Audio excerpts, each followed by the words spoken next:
Welcome back, and thank you for tuning into Midnight Affairs Tales. We appreciate every single one of you. We'd love to know what part of the world you are watching from right now. Let us know in the comments. Now let's dive into today's story, Chapter 1. The courtroom smelled of stale coffee and sweat, a suffocating blend that only intensified the tension crackling in the air. My heart pounded in my chest, a steady, angry drumbeat that matched the rhythm of my thoughts. There he sat, my wife's lover, leaning back in his chair with that smug little smirk. His tie was perfectly straight, uniform crisp, eyes glinting with arrogance. The smirk was a challenge, a silent dare that cut deeper than any blade. He thought he had won. He thought he could stand there, in front of the judge and jury, and twist the truth until it was unrecognizable. His laughter was hidden behind polite nods and well-rehearsed words, but I saw it in his eyes. He thought he could reduce my marriage, my life, to a pile of lies he could bury with a smile. My knuckles whitened around the stack of papers in my hands, proof, cold, and damning. He didn't know what was coming. I could feel the storm gathering inside me, each breath feeding the fire that had been building for months. My commanding officer, Colonel Matthews, sat behind me silent, but his presence was a rock, unshakable. He knew the truth. He'd seen the lies and the betrayal. Today, he would speak. The judge's gavel cracked once, the sound echoing through the courtroom like a gunshot. My wife shifted in her seat, eyes fixed on the floor. She had lost the right to meet my gaze long ago. I watched the lovers smirk until the colonel's voice would turn it to dust. Pause. Camera zooms in on the lover's smirk. Cut to black. Fade in on. Before we move ahead, I just want to say your support truly means everything. We're building something special here, and our next big goal is reaching 10,000 incredible subscribers. If you're feeling the emotions in these stories, imagine what's still to come. Subscribe now, be part of this amazing journey, and let's keep growing together. Her phone buzzed on the table, a name I didn't recognize flashing on the screen. Can't wait for tonight, it read. My fingers trembled as I read it, while rising in my throat. She was in the shower, singing softly, like nothing had happened, like she was still my wife. The confrontation was a blur of tears and denials. She said it was nothing. A mistake. But her eyes said everything. The crack in our marriage had become a chasm overnight, and she was already on the other side. I tried to push it down, to focus on my duty. I told myself it was just a moment of weakness, that we could survive this. But the truth has a way of clawing its way to the surface. The more I tried to ignore it, the louder it screamed. And now, sitting in this courtroom, I realized that the betrayal wasn't just hers, it was mine too, for believing in something that never really existed. Camera. Flashback to Thomas in uniform, his hand resting on a family photo. Music swells with sorrow and anger, fade and on. The day after the confrontation, I felt like a ghost haunting my own home. My wife moved through the house like nothing had happened, her laughter too bright, her smiles too sharp. I couldn't stand it. Every moment felt like a performance stage just for me, a show of loyalty she didn't believe in anymore. One night, I stood outside our bedroom door, listening to her on the phone. She didn't know I was there, the way the shadows swallowed me whole. Her voice was low, intimate, dripping with a tenderness she'd never used with me in months. He doesn't suspect a thing, she whispered, a cruel little laugh bubbling in her throat. He's too busy playing the perfect husband. The words burned into my mind, branding me with the truth. I was done playing the fool. The next day, I went to the base. My friend, Corporal Jenkins, pulled me aside. His face was pale, eyes darting nervously. You need to know something, he said. He told me how he'd seen them together, my wife and her lover, sharing drinks at the bar just outside town, the lover's hand possessive on her thigh. He said the lover had been bragging about it to anyone who'd listen. He said you were a joke, Thomas, Jenkins muttered, shame in his voice. He said you'd never find out. Rage boiled in my veins, cold and focused. I thanked Jenkins for telling me the truth. Then I went home, sat in the quiet, and made a decision. I wouldn't let this stand. I wouldn't let him win. And when the day came to face him in court, I would make sure that smirk was the last thing he ever wore. Cue. Slow fade out on Thomas's determined face. Cut to black. The music a low, ominous beat. The next morning, I sat in my car across the street from the bar Jenkins had mentioned. My mind was a minefield of rage and betrayal. The rain tapped against the windshield, a steady rhythm that only made the silence inside the car feel heavier. I watched the door swing open and saw him, Sergeant Daniel Cole. He walked with a swagger, his uniform neat, his expression self-assured. My gut twisted. He was the man who'd been sleeping with my wife. The man who thought I was too blind to see the truth. I didn't move as he lit a cigarette, his smirk almost visible even from across the street. Every instinct in me screamed to march over there, to drag him out by his collar and make him answer for every lie he'd whispered in her ear. But I forced myself to stay still. Anger wouldn't win this war. I needed to be smarter than that. I watched as he leaned against the wall, phone in hand, his thumb flicking across the screen with practiced ease. Was he texting her now? Another promise of passion? Another invitation to betrayal?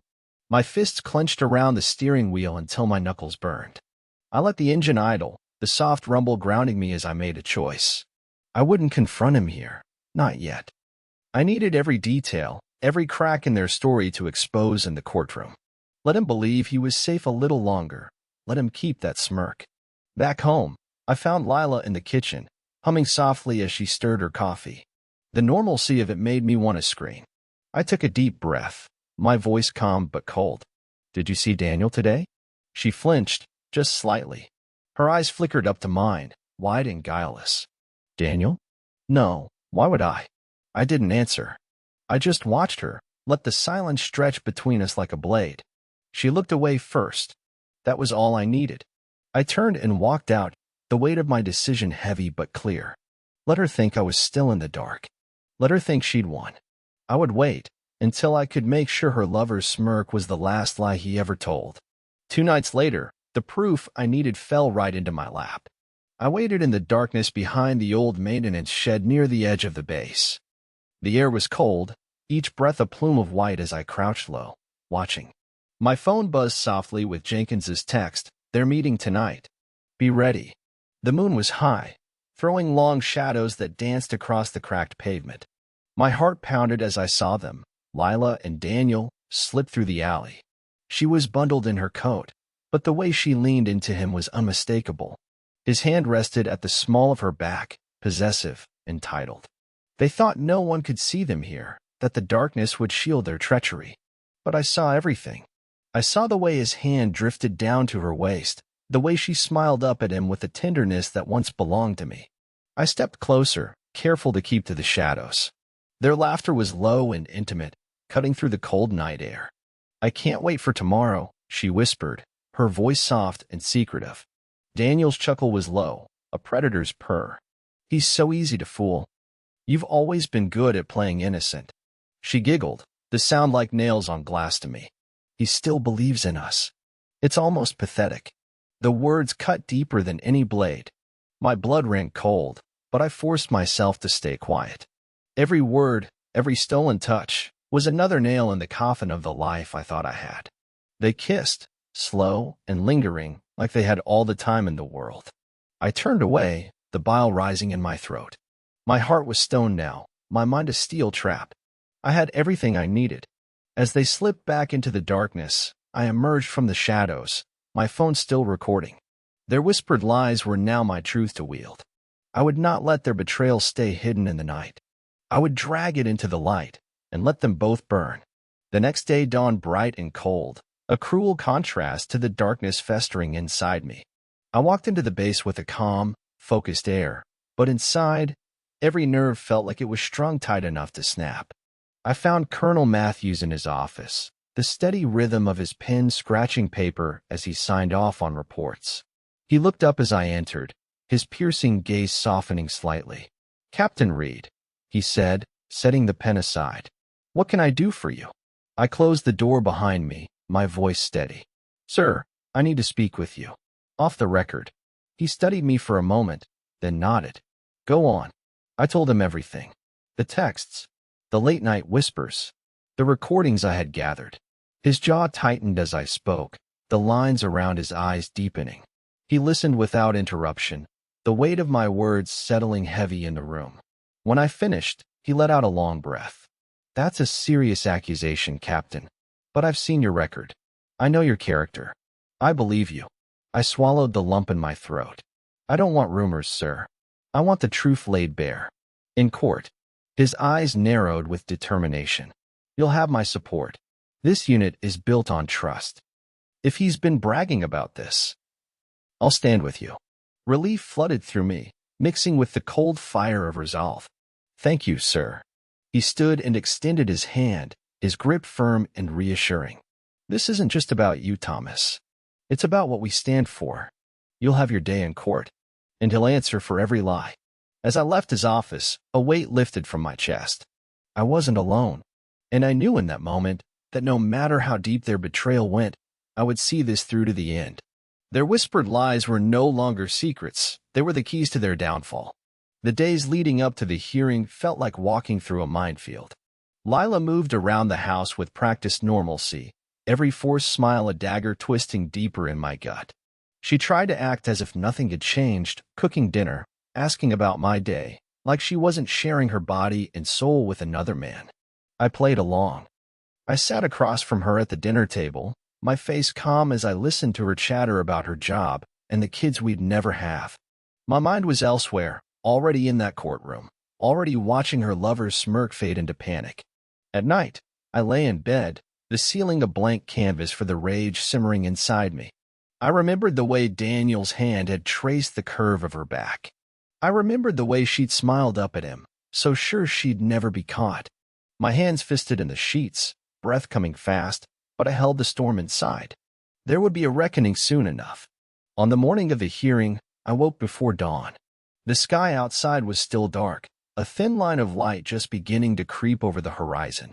I showered, the cold water bracing me, washing away the last traces of doubt. As I buttoned my uniform, I felt a clarity I hadn't known in months. This was no longer about heartbreak. It was about honor. Mine. His. Hers. I looked at myself in the mirror, the lines of fatigue around my eyes, the fire in my gaze. This was the face of a man who would not be broken. Not by betrayal. Not by lies. When I walked out of that house, I didn't look back. The courthouse was a fortress of marble and silence, each echoing footstep a countdown to the moment of truth. As I waited in the hall outside the courtroom, Jenkins found me. He was pale, sweat beading on his forehead despite the cold air conditioning. Thomas, he said, voice low. I need to tell you something. I studied his face, saw the flicker of shame in his eyes. What is it? My voice was calm, but my heart thundered in my chest.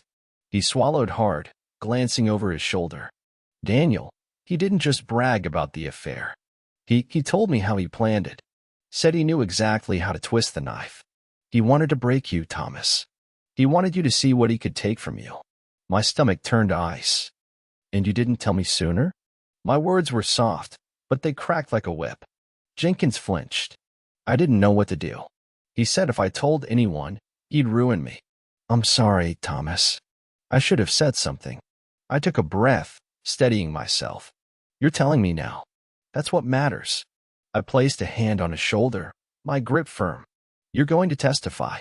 You're going to tell the judge everything. He nodded, tears welling in his eyes. I will. I swear it. The courtroom doors opened, and we stepped inside.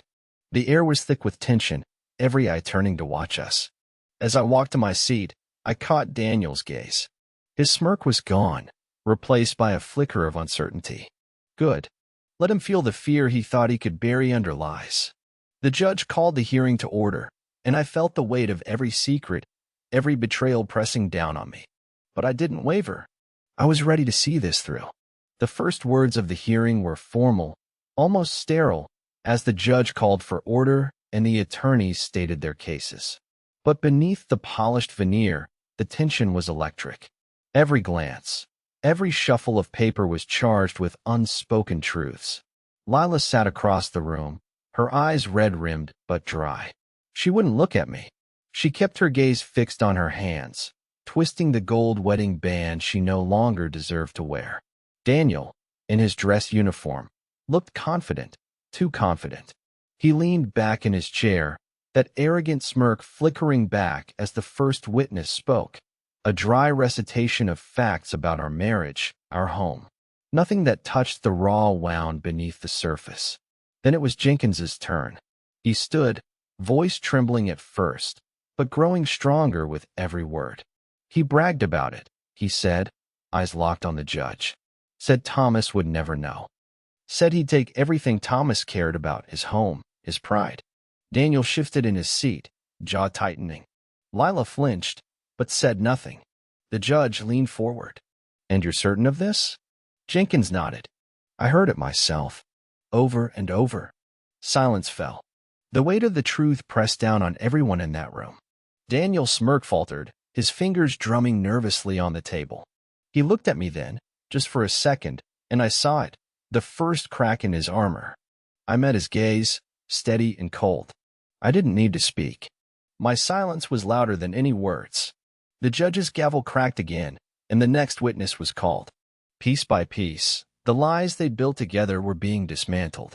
And I would not stop until every last one lay in ruins. The next witness was Colonel Matthews. He stepped up to the stand in his crisp uniform, medals glinting under the sterile courthouse lights. Every eye turned to him. There was something about his presence that commanded silence, even from those who didn't understand the weight of his words. "Colonel," the judge said, "you've known Captain Reed for how long?" 10 years, he replied, his voice calm and unwavering. "I've seen him lead men into combat. I've seen him put his life on the line without hesitation. He is a man of principle, a man who would never betray his oath." The words settled over me like a shield. In that moment, it didn't matter that Lila had lied, that Daniel had smirked. The truth of who I was shone in the colonel's eyes, and it was more powerful than any accusation they could throw at me. The prosecutor tried to rattle him. "Colonel, are you saying you know for certain that Captain Reed's wife was unfaithful?" The colonel's jaw tightened. "I know what I heard. I know what I saw. And I know what kind of man Captain Reed is. He's the kind who would have given his life for her, and she threw it away for a man who didn't deserve her trust." His words cut through the courtroom, leaving Daniel pale and Lila shrinking in her seat. Even the judge leaned back, eyebrows raised at the gravity of it all. When the colonel stepped down, he paused beside me, laying a hand on my shoulder. His grip was firm, a silent message: "You're not alone in this." I nodded once, feeling a surge of gratitude that almost choked me. I wasn't just fighting for my pride anymore. I was fighting for the truth. And I would not let them take that from me. That night, I sat alone in the kitchen, the house quiet around me. The hum of the refrigerator was the only sound, a low, steady rhythm that matched my heartbeat. I stared at the folder of evidence in front of me. Texts, photos, witness statements, the recording of their whispered promises in the dark. It was all there, every betrayal captured in cold, undeniable detail. My hand shook as I closed the folder. This wasn't just about them anymore. It was about reclaiming the man I'd become. The man who had fought for his country, who had stood by his vows even when they were nothing but ashes in her mouth. I could feel the pieces coming together in my mind, the plan forming with a clarity that left no room for doubt. I would not let them control the narrative. I would not let them twist my life into some story of neglect and blame. They had chosen their lies, now they would live with the truth. The next morning, I called my lawyer. We sat in his office, a quiet room lined with books and the faint scent of old paper. He listened as I laid it all out, his eyes narrowing with each new piece of evidence. "This is more than enough," he said finally. "We'll shred their defense to pieces. You've got the truth on your side, Thomas, and that's the one thing they can't spin." I nodded, my jaw set. "I want them to feel it," I said quietly. "I want them to see exactly what they did to me." He met my gaze, and there was no pity there, just a grim respect. "Then we'll make sure they do." As I left his office, I felt something shift inside me. The pain was still there, sharp and raw. But beneath it, something else had taken root: resolve. I would see this through, no matter what it cost me. Because some truths were too important to let go. The days leading up to the final confrontation blurred together in a haze of planning and quiet rage. I spent every free moment gathering details, cross-referencing texts, finding patterns in their stolen hours. My mind felt like a live wire, every new piece of information sparking a fresh surge of purpose. Jenkins helped me dig deeper, his guilt driving him to make it right. "I'll testify to everything," he said one night as we sat in his cramped apartment, papers spread out around us. "I won't let him get away with it." I nodded, my voice low. "He won't. We're going to expose every lie." It wasn't just the affair anymore. It was the way Daniel had wormed his way into every corner of my life, poisoning everything he touched. The way Lila had led him. The betrayal wasn't a single act. It was a conspiracy, woven in whispers and hidden glances.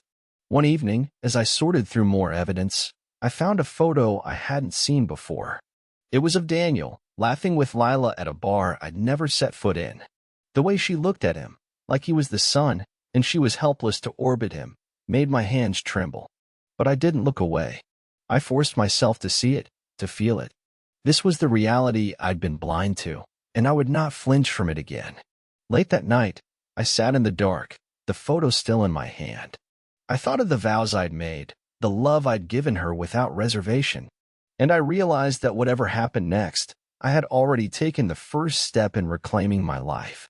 This wasn't just about revenge, it was about truth. And in the end, that was something no one could take from me. The day before the final showdown, I met with Jenkins again, this time in a dusty storage room behind the base's old barracks. The walls were lined with old gear and crates marked for disposal, like forgotten ghosts of battles long past. The air was stale, thick with the scent of oil and old sweat.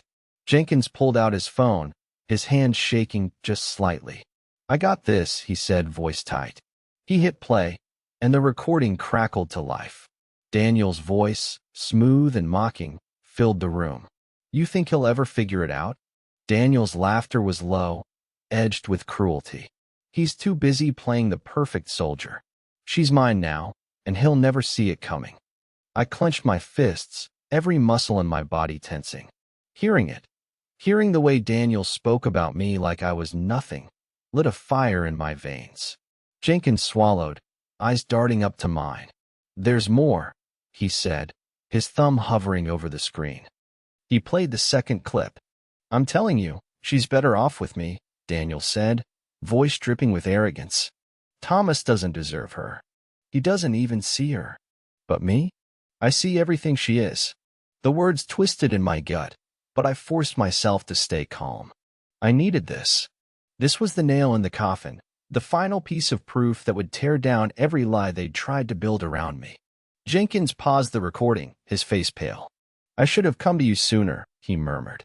"You're here now," I said quietly. My voice was steady, but my heart was a storm. "We'll make sure the truth comes out." I took the phone from him, slipping it into my pocket like a loaded weapon. Every word, every whispered boast, it would all be heard in court. Daniel thought he was clever, that he could break me with his lies. But he was about to learn that some men don't break, they sharpen. The next morning, the air felt electric, like the charge before a lightning strike. I walked into the courtroom with my head held high, every step measured and sure. The weight of betrayal still burned in my chest, but it no longer bent my spine. I was done being the man they thought they could destroy. Lila was already there, seated at the table beside Daniel. She wouldn't meet my eyes, her shoulders hunched, her hands twisting in her lap. Daniel leaned back in his chair, arms folded, that smirk still tugging at the corners of his mouth. But there was a flicker of something else in his gaze now, something that looked a lot like fear. The judge called the court to order, his gavel ringing out like a warning. My lawyer stood, laying out the case in calm, measured words. But beneath the polished tone, every sentence was a blade, slicing through the web of lies they'd spun. Then it was my turn. I rose, my hands steady as I set the phone on the table. The judge gave a small nod, and I hit play. Daniel's voice echoed through the courtroom. Every boast, every venom-laced promise was laid bare for all to hear. The silence that followed was deafening. Lila's face crumpled, her shoulders shaking with silent sobs. Daniel's jaw tightened, his fingers drumming an uneven rhythm against the table. When the recording ended, I looked at him. No words, no threats, just the quiet weight of the truth. The judge leaned back, eyes hard. "Sergeant Cole," he said, his voice cold as stone, "do you deny these statements?"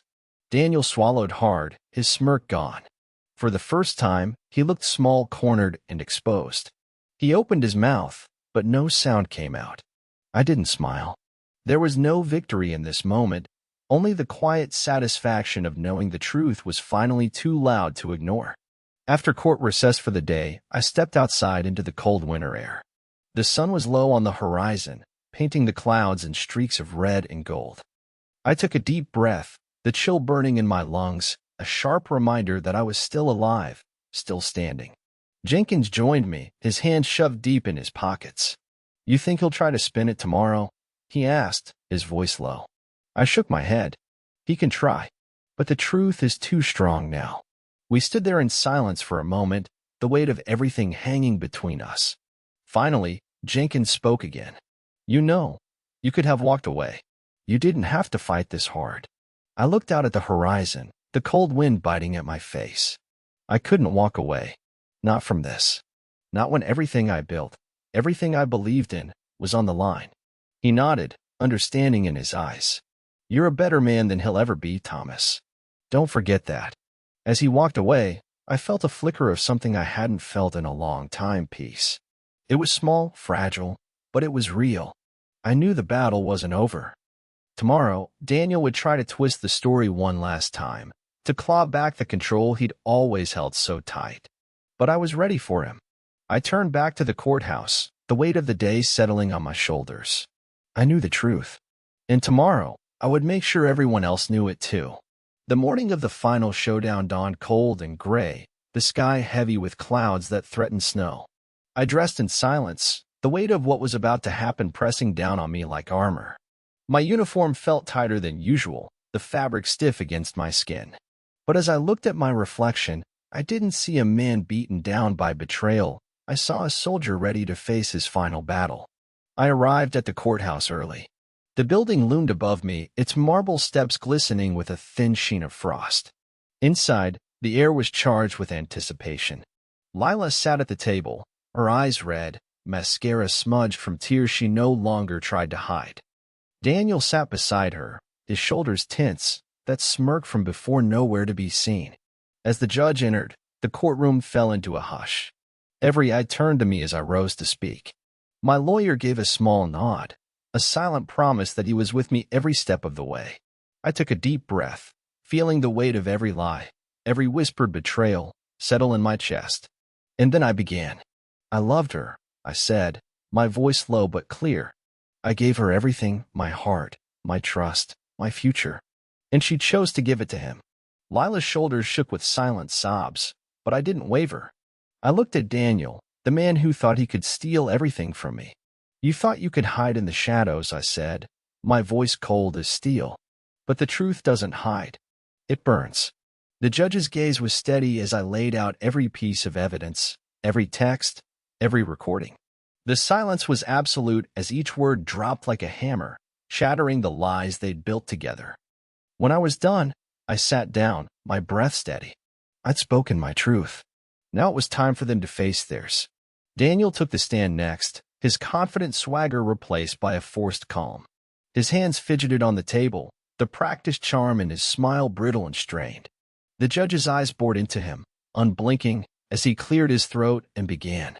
"Your Honor," he said, his voice too smooth, too rehearsed, "this has all been a misunderstanding. Captain Reed, he's been under a lot of stress. Deployments, long hours, it's taken a toll. Lila and I," he paused, swallowing hard. We were just talking, trying to help each other through difficult times. Lies. Smooth and sweet as poison." My lawyer leaned forward, his eyes glinting with cold precision. "You expect us to believe that?" he asked softly. "That these recordings, these messages, are just conversations?" Daniel shifted in his seat, sweat beading on his forehead. "She was lonely," he said, voice cracking. "I was trying to help her." The judge's voice was quiet, but there was no mistaking the steel beneath. "You were helping her in her bed? In secret meetings behind her husband's back?" Daniel's jaw worked, his mouth opening and closing like a fish gasping for air. Lila's sobs grew louder, but she didn't look up. For a moment, the courtroom was utterly still. Daniel's eyes met mine. No smirk, No bravado. Just the raw, naked realization that his lies had finally caught up with him. I didn't say a word. I didn't need to. The truth was laid bare for everyone to see, and it was enough. As the final evidence was presented, the courtroom seemed to shrink, the walls closing in around us. The weight of every word spoken hung in the air like smoke, heavy, suffocating, impossible to escape. The judge's voice was calm, but it carried the finality of a verdict etched in stone. "Sergeant Cole," he said, each syllable deliberate and unyielding. "Your actions have not only dishonored your uniform, they have betrayed the trust of a man who served with honor." Daniel sat frozen, his face pale, eyes fixed on some distant point beyond the courtroom walls. Lila's shoulders shook, tears streaming down her face, but she didn't lift her head. There was no defense left, no more excuses to hide behind. The judge turned his gaze to me, and for a moment, the fury and heartbreak inside me quieted. "Captain Reed," he said, his tone respectful, "you have shown this court the strength of your character and the depth of your loyalty." I nodded once, my throat too tight for words. My hands rested on the table, steady and sure. I had nothing left to prove. I had stood my ground, spoken my truth, and it was enough. As the judge prepared to deliver his final ruling, the room seemed to hold its breath. Every eye was on him, every ear straining to catch the weight of his words. I looked at Daniel one last time. His eyes met mine, and for the first time, I saw it fear. The fear of a man who thought he could take everything from me and walk away untouched. He knew, in that final moment, that he would never wear that smirk again. And as the judge's gavel fell, the sound echoing through the room, I felt the storm inside me finally begin to calm. The judge's ruling echoed in the silent courtroom. "Sergeant Daniel Cole, your conduct is in violation of your oath and your uniform. You will face dishonorable discharge proceedings effective immediately." A gasp rippled through the spectators. Lila covered her face with her hands, shoulders shaking with sobs. The courtroom felt heavy with the finality of those words. Daniel's face was pale, his jaw clenched tight. No smirk, no false bravado left to hide behind. For a moment, the only sound was the quiet weeping of the woman who'd once promised to stand by me through everything. I looked at her, not with hate, not even with anger anymore. Just a cold, final clarity. She had made her choice, and now she had to live with it.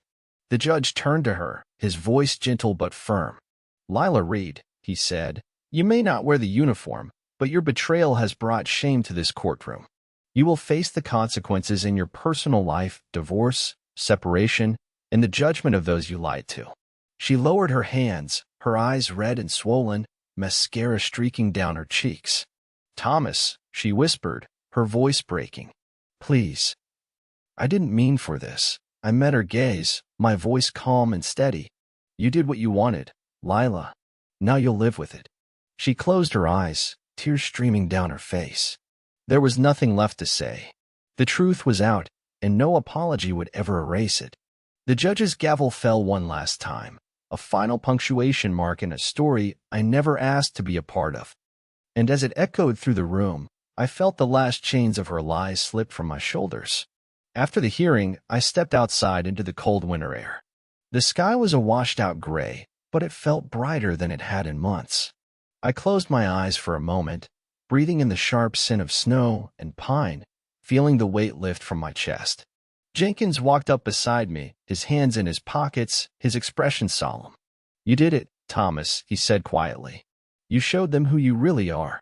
I gave a small nod, my jaw set. "It's not about what they see, it's about what I know. And I know I never broke my word." He clapped a hand on my shoulder. "They won't forget what happened here today. Neither would I." As we stood there, the courthouse door opened, and Daniel emerged. He looked older somehow, the weight of his disgrace pulling at his shoulders. He didn't meet my gaze. Instead, he walked past me, eyes fixed on the ground, as if the very pavement had more dignity than he did. Lila followed, her eyes red, her hands twisting the wedding band she still wore like a talisman. She paused in front of me, her lips trembling. "Thomas, I'm sorry. I looked at her for a long moment. The words meant nothing now. I hope you find what you're looking for, I said quietly. But it won't be me. She nodded, her shoulders shaking, and turned away. And just like that, the past walked out of my life. I stood there in the quiet, the winter wind biting at my skin. For the first time in months, I felt free. The days after the hearing were a blur of final paperwork and hushed conversations.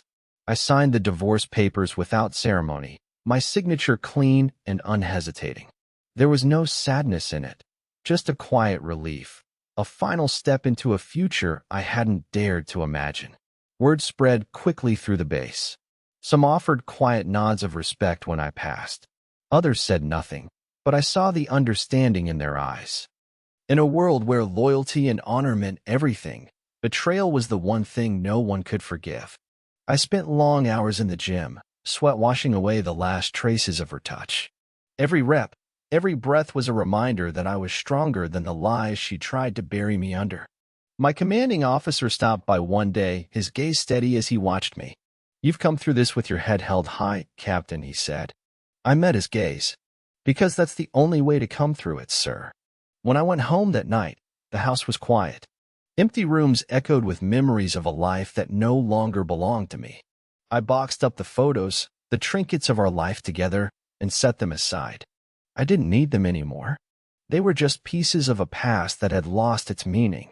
I stood in the doorway, the cold night air drifting in. Outside, the stars burned bright against the velvet sky. And for the first time in months, I let myself feel the simple truth of it. I was free. And I would never let anyone take that from me again. Even as the dust settled from the courtroom showdown, I knew the fight wasn't completely over.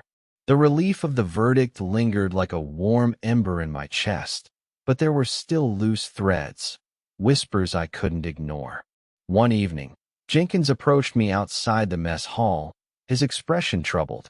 "Thomas," he said quietly, glancing over his shoulder, "there's something else.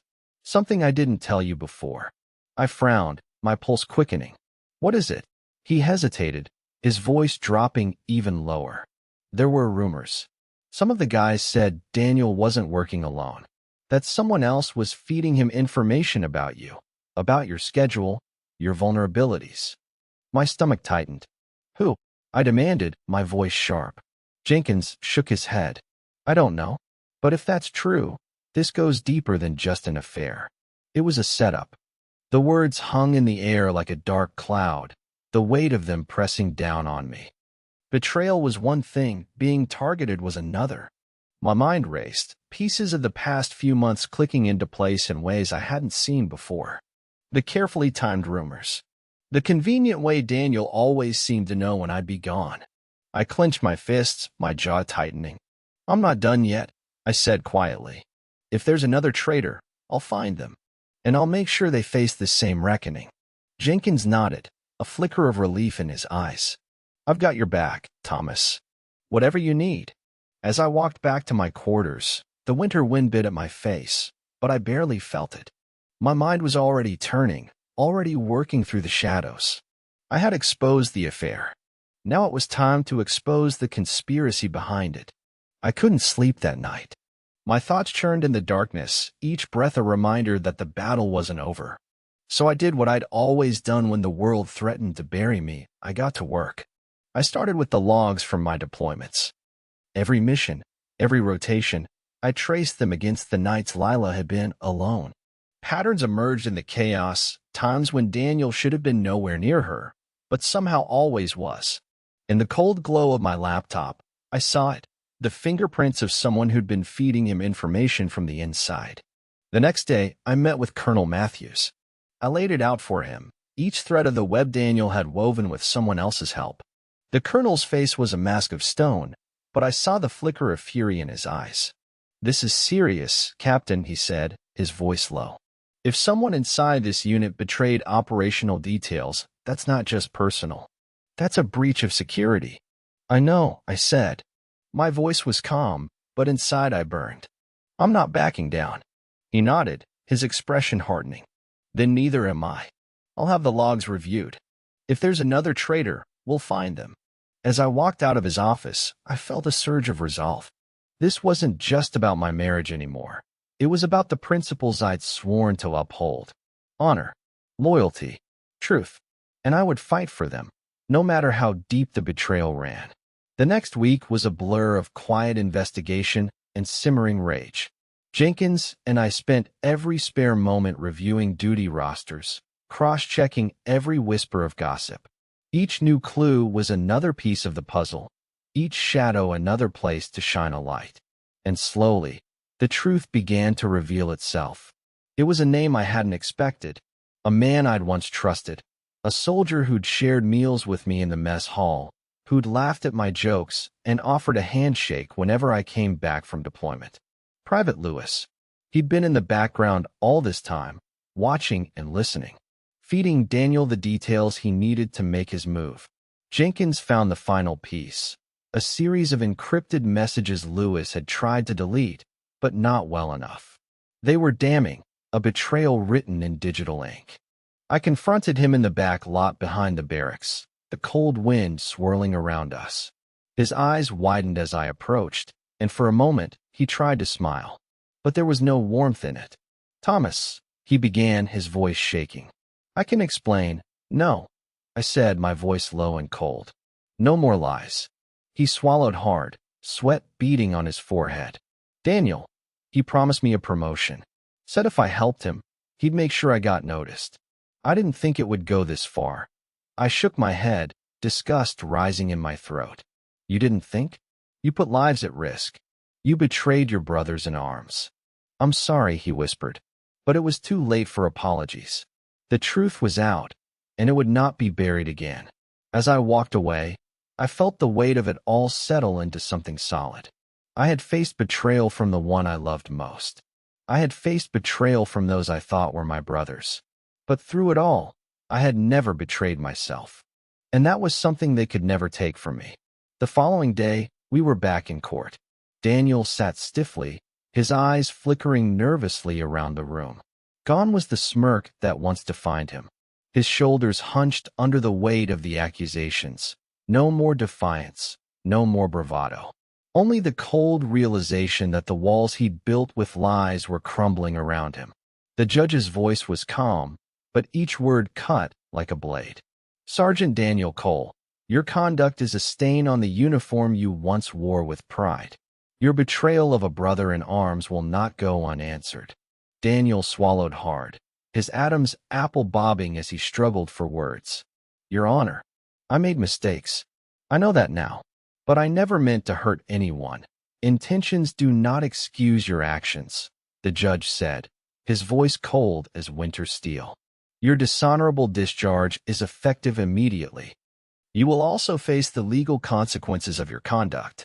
Daniel's shoulders slumped, his head bowing under the weight of the final blow. Lila sat beside him, silent tears streaming down her cheeks. She reached for his hand, but he pulled away, his expression hollow. As I watched him, I felt nothing. No satisfaction, no triumph. Only a quiet certainty that justice had been done. He had chosen his path, and now he would walk it alone. After court adjourned, I stepped outside, the cold air biting at my face. Jenkins joined me, his expression sober. "It's over," he said quietly. I nodded, my voice low. "For him. But for us, we rebuild." Jenkins gave a small smile, clapping my shoulder. "You're a better man than he'll ever be, Thomas. Don't forget that." I looked out at the horizon, the winter sun breaking through the clouds. For the first time in months, I felt like I could breathe again. Even with Daniel gone, the betrayal of Private Lewis still weighed on me.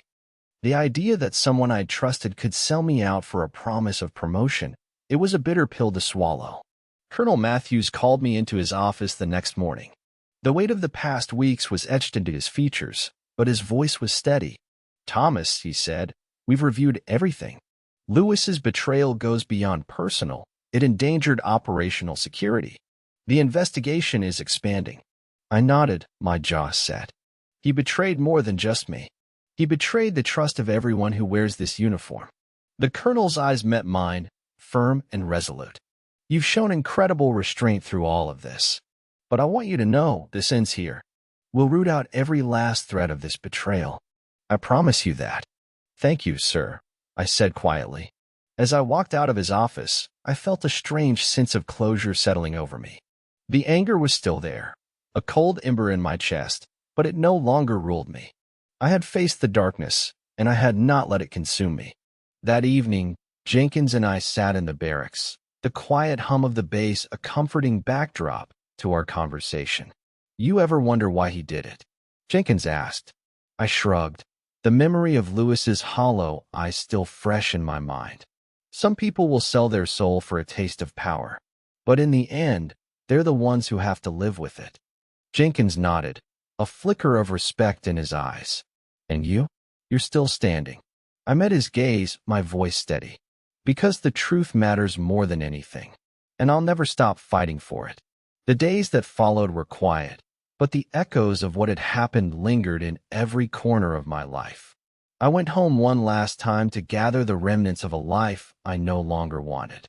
The house was still, the silence a living thing that wrapped around me like a shroud. I walked through the room slowly, my footsteps echoing on the hardwood floors. Photos of happier times, wedding days, vacations, laughter, stared back at me from every wall. I paused in front of one, my fingers tracing the glass. The man in that photo was smiling, his eyes full of hope. He didn't know the storm that was coming. I gathered the photos, the mementos, the hollow echoes of a marriage that had died long before I'd seen it. Each box I sealed felt like closing a door. When I was done, I stood in the living room, the weight of finality settling over me. Lila came by later that day to collect what was left of her things. She moved through the house like a shadow, her eyes red, her movements hesitant. When she paused in the doorway, I met her gaze. "Thomas," she began, her voice breaking. I never meant." I shook my head, my voice soft but firm. "Don't. We're done, Lila. There's nothing left to say." She nodded, tears slipping down her cheeks. She picked up the last box of her belongings and walked out, the door clicking shut behind her like the final note of a song I never wanted to hear again. I stood there for a moment, the quiet settling around me like a bomb. And then, without looking back, I turned off the lights and walked out, ready to begin again. The day I walked out of that house for the last time, I felt like I was stepping into a new world. The air was sharp and clean, the sky washed in pale winter light. There was no weight on my shoulders anymore, no whispered lies, no hidden doubts. Just the cold resolve of a man who knew exactly who he was. Back at the base, I focused on the work that had always grounded me. Training drills, mission briefs, each detail snapped into place like a puzzle I could finally see clearly. My team noticed the change. They didn't ask questions, but their quiet respect was enough. They knew I had faced a battle few could understand, and I had come out the other side unbroken. One night, Jenkins found me in the gym, sweat dripping from my forehead as I pounded the punching bag. He leaned against the doorway, his expression thoughtful. "You're different now," he said softly. I paused, my fists lowering. "How so?" He shrugged. "You're clearer. Like all the noise is gone." I nodded, wiping the sweat from my brow. "It is. The lies, the betrayal, they don't define me anymore. I know who I am, and that's enough." Jenkins gave a small smile.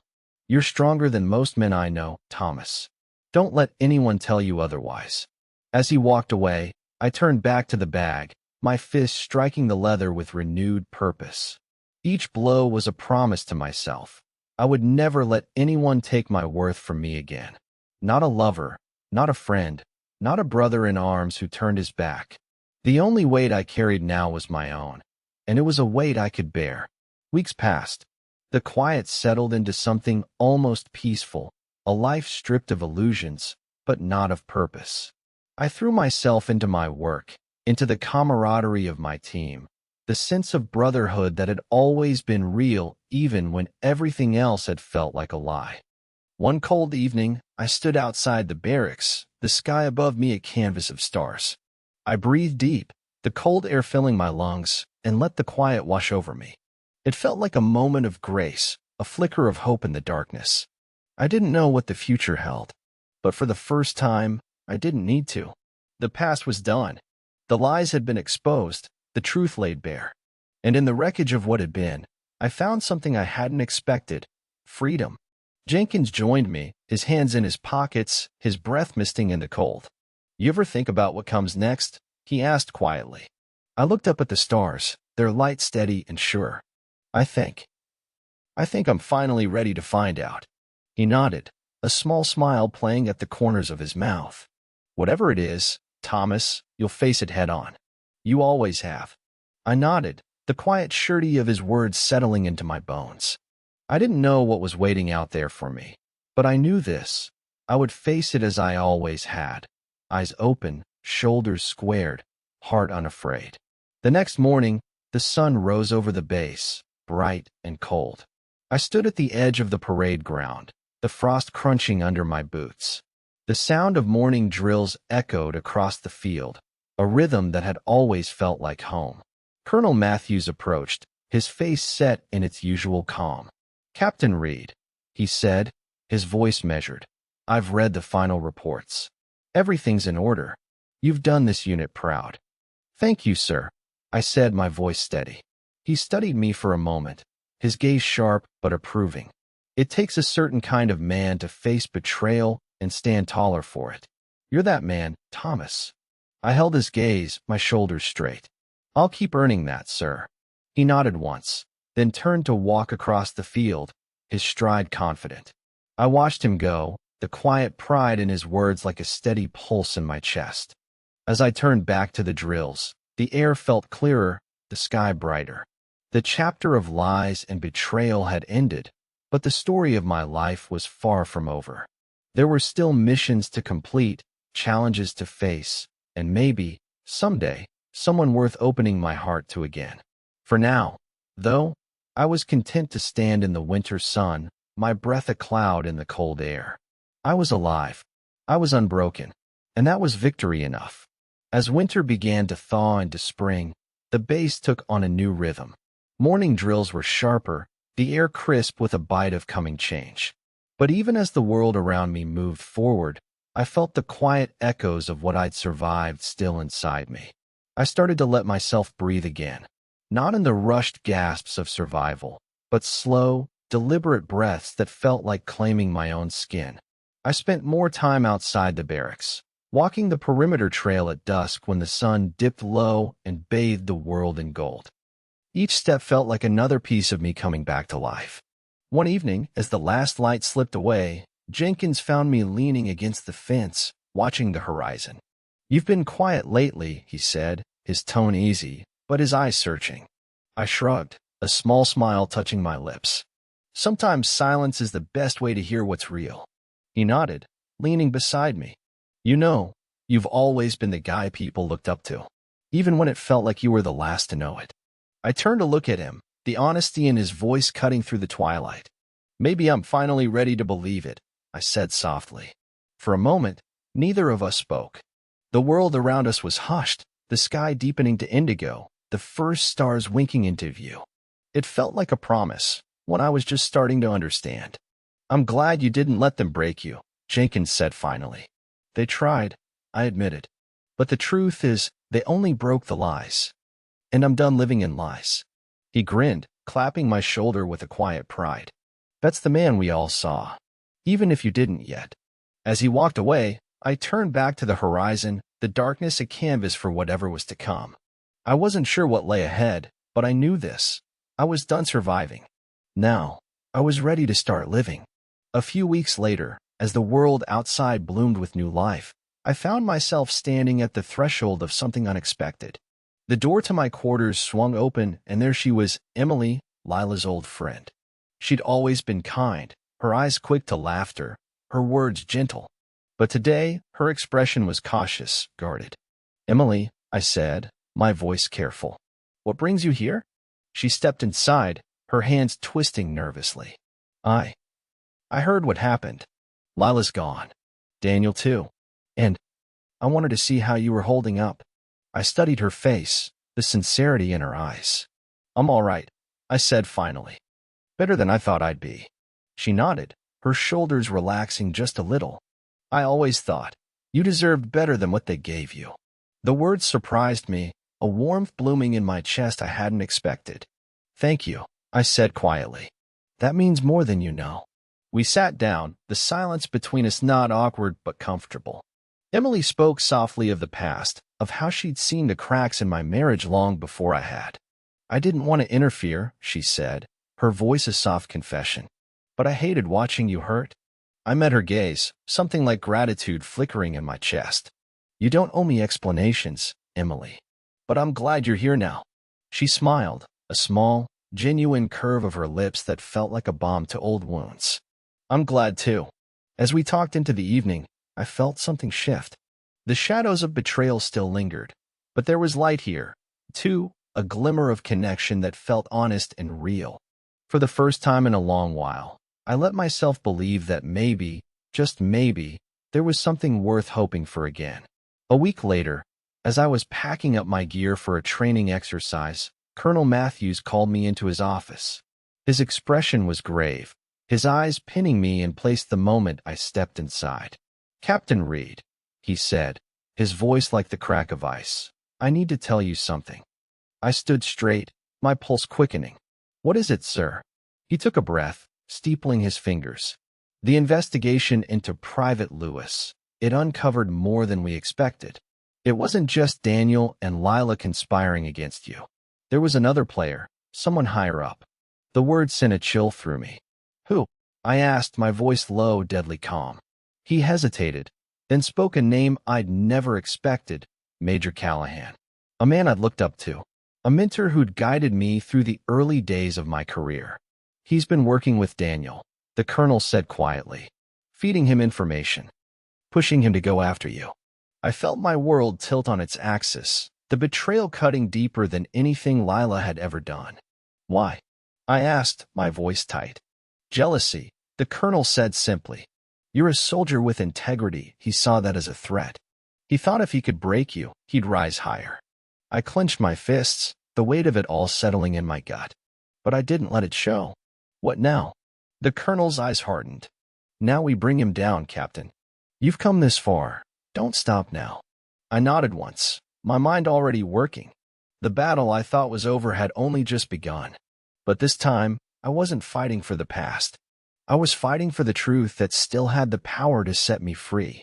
That night, I lay in my bunk staring up at the ceiling, the name Major Callahan echoing in my mind. The man who'd taught me to trust my instincts. The man who'd used that trust against me. The anger in my chest burned hot, but beneath it was something colder, sharper, a resolve I'd honed through every betrayal I'd faced.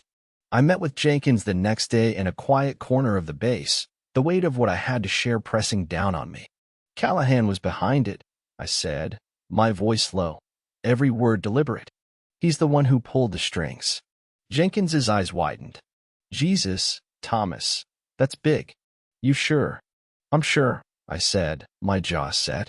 And I'm not letting him get away with it. Jenkins leaned back, his expression thoughtful. You're going to need more than just my word to take him down. I know, I said. I'll gather everything, every scrap of evidence, every witness who saw him move against me. He nodded slowly, respect in his gaze. You're playing with fire, Thomas. I met his eyes, unwavering. Then I'll burn him out. That night, I started gathering names, men who'd seen the cracks in Callahan's facade, who'd heard the whispers he tried to bury. Each name was a thread, each thread a promise that his lies wouldn't stand.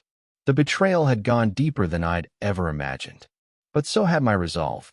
As I walked back to my quarters, the cold night air filled my lungs like a breath of steel. This wasn't about revenge anymore. This was about justice. And I would see it through, no matter how deep the shadows ran. The next few days were a blur of whispers and careful steps. I moved through the base with quiet precision, my eyes always watching, ears tuned to every rumor. Jenkins and I became ghosts in our own world, listening, collecting, piecing together the puzzle of Major Callahan's betrayal. I cornered Sergeant Evans late one night in the barracks common area. He'd always been loyal, but his eyes darted nervously when I asked about Callahan. He's careful, Thomas, Evans said in a hushed tone, but he's sloppy when he drinks. I heard him bragging once about how he'd put you in your place. Said he was done playing second to a golden boy. I clenched my jaw, the words cold in my chest. Who else heard him? Evans hesitated, then nodded. Corporal Ramirez. He was there. We both know what he said. Will you testify if it comes to that? I asked quietly. Evans swallowed, his hands fidgeting. If it means Callahan's lies finally come out? Yeah, I will. I nodded once. Good. Stay quiet for now. We're not done. That night, I sat alone in my quarters, the file on Callahan spread out in front of me. Each note, each scrap of rumor, was another crack in the mask he wore. But I knew I needed more concrete evidence to bring him down in a way no one could ignore. I reached out to the colonel the next morning. His face was grim on the other end of the secure line. You're making progress, he said. I'm close, I replied. But I need something more, something that will break this wide open. I'll do what I can, he said, his voice steady. This ends here, Thomas. One way or another. I closed my laptop and leaned back, the weight of the fight settling in my bones. I was tired, bone-deep tired. But I wasn't done. Not until the truth stood alone in the light. The tension on base grew thicker with every passing day. Whispers followed Callahan wherever he went, quiet questions he couldn't silence. I watched him from a distance, the carefully polished facade starting to crack. One afternoon, I caught him in the officer's mess. He sat alone, staring into his coffee like it held answers he didn't want to face. I approached him slowly, my boots silent on the worn wooden floor. Major, I said, my voice calm but cold. He looked up, his eyes hard. Captain Reed. We stared at each other for a long moment. Two soldiers who'd once shared a bond of trust, now standing on opposite sides of a war neither had ever spoken aloud. You know why I'm here, I said quietly. He gave a bitter smile, the mask slipping for just a moment. You always were too noble for your own good, Thomas. You should have kept your head down. I leaned in, my voice barely above a whisper. And you should have remembered what loyalty means. His eyes flickered, but he said nothing. I turned and walked away, my hand shaking with the force of everything I held inside. He thought he could bury the truth beneath rank and power. He thought he could hide behind the uniform we both wore. But he was wrong, and I was going to prove it. That night, I met with Jenkins and Evans in a quiet corner of the motor pool, the smell of oil and cold metal thick in the air. He knows we're coming for him, Jenkins said. Good, I replied. Let him sweat. Let him see that his lies can't save him now. For the first time in months, I felt the weight begin to lift. The truth was coming, and nothing, no rank, no whispered threat, would stop it. Colonel Matthews called me into his office the next morning. The door clicked shut behind me, the quiet weight of the room settling on my shoulders. Thomas, he said, his voice low, we're ready. I met his gaze, my jaw set. We have enough. He nodded slowly. Between the testimonies and the documents we recovered, it's more than enough. Callahan won't be able to talk his way out of this. Relief and anger warred inside me, but I held his gaze steady. And what about the fallout? He's not just another officer. He's been here a long time. The colonel's eyes were hard. Some reputations deserve to burn, Captain, and this one does. I took a slow breath, my chest tight with the weight of the moment. I appreciate you standing with me, sir. He nodded, his expression softening for just a moment. This isn't just about you, Thomas. This is about the trust we all share, the code we live by. And I won't let him destroy that. We stood in silence for a moment, the quiet between us more powerful than any words. Then he spoke again, his voice soft but resolute. You've shown more courage than most men ever will. Don't ever doubt that. I won't, I said quietly. As I left his office, the cold wind met me like an old friend. I let it fill my lungs, my mind clear and focused. Tomorrow would be the day the lies ended and the truth finally stood alone. That night, I met with Jenkins, Evans, and Ramirez in the small rec room off the main hall. The low hum of the old heater filled the silence, but none of us spoke at first. We just sat there, for men bound by a truth that couldn't be buried anymore. Finally, Ramirez spoke, his voice low. You sure you're ready for this, Thomas? Once it's out there, there's no going back. I nodded, my jaw tight. I've been ready since the day I saw what he'd done. Jenkins leaned back, his hands clasped loosely in his lap. He'll try to turn it around, make you look like the one with an axe to grind. Let him, I said evenly. I've got nothing left to lose. And the truth doesn't need to shout. It just needs to be heard. Evans met my gaze, his eyes calm. Then let's make sure it's heard loud and clear. As we talked late into the night, every plan, every piece of evidence fell into place like a final puzzle snapping shut. The weight of it pressed down on me, but it was a weight I'd chosen to carry. I knew tomorrow would test me in ways I'd never imagined. But I also knew this. I was ready. When we parted ways, Jenkins clapped my shoulder, his voice quiet but firm. Whatever happens tomorrow, Thomas, just know you're not alone. I nodded, the quiet promise between us more powerful than any oath. Outside, the night was cold and still, the stars bright above me. I took one last breath, the air sharp in my lungs. Tomorrow, it would all come to light, and I would be there to see it. The next morning, the base was hushed with anticipation. Whispers followed me down the hallways, the weight of what was about to happen pressing on every breath. My uniform felt heavier than it ever had before, but this time, it was a weight I carried with pride. The hearing was called in the conference room. No court this time, but every seat filled with officers and soldiers whose lives had brushed up against the shadow of Callahan's betrayal. Colonel Matthews stood at the front, his expression calm and resolute. Callahan entered last, his face set in a mask of polite indifference. But his eyes, cold and calculating, flicked over each of us, measuring, weighing. He thought he still had control. He thought he could talk his way out of anything. As I stood to speak, I felt every word like a blade forged in fire. Major Callahan, I said, my voice clear and unwavering. You used your rank as a weapon. You turned trust into leverage. You tried to break me, and this unit. But today, you'll answer for that. He tried to smile, but it didn't reach his eyes. These are just words, Captain, accusations without proof. Evans stepped forward, his voice steady. We heard you, Major. We heard the things you said when you thought no one was listening. Ramirez followed, his shoulders straight. We saw how you fed the lies, how you gave Daniel the ammunition to ruin Thomas's life. For a moment, the room was silent, the weight of their testimonies settling over everything. Callahan's smirk slipped, replaced by a flicker of real fear. Then Colonel Matthews spoke, his voice cutting through the silence like a bell. You taught these men to fight with honor, and you betrayed that trust. Effective immediately, you are relieved of duty and stripped of command. Callahan paled, his mouth opening in protest. But no one listened. The truth had spoken, and it was louder than any defense he could muster. As I walked out of that room, the air felt lighter. The weight of their lies was gone, and in its place was the simple, unbreakable truth of who I had become.